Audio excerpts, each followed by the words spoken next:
ہم نے پچھلے ویڈیو میں کلمے کی قسمیں پڑھی تھی، جس میں کہ ایک تھا اسم۔ اب ہم پڑھیں گے اسم کی قسمیں۔ اسم کی کئی لحاظ سے مختلف قسمیں ہیں۔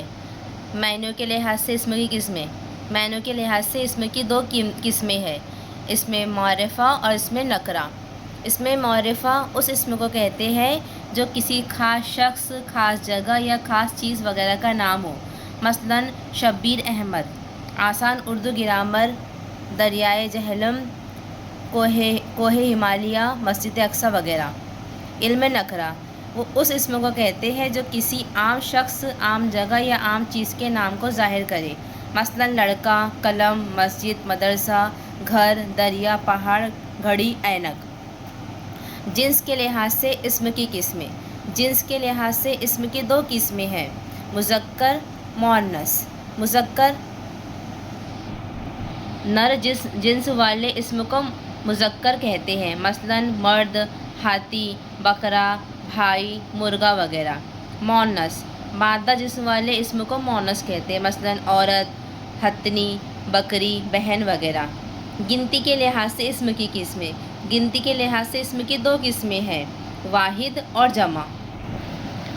واحد وہ اسم ہے جو کسی اسم کے صرف ایک عدد کو ظاہر کرے، مثلاً مکان، استاد، مسجد، خزانہ۔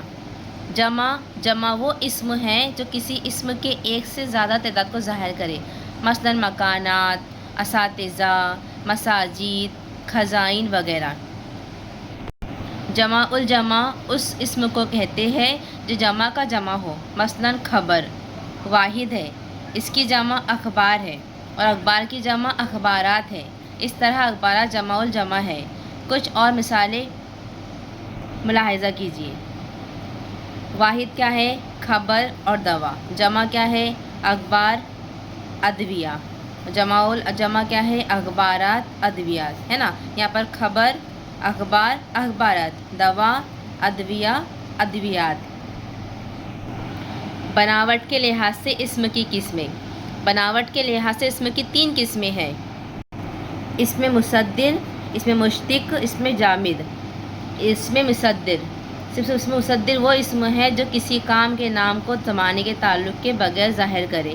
ایسے اسم خود کسی کلمے سے نہیں نکلتے، لیکن ان سے بہت کلمے بنتے ہیں یا نکلتے ہیں۔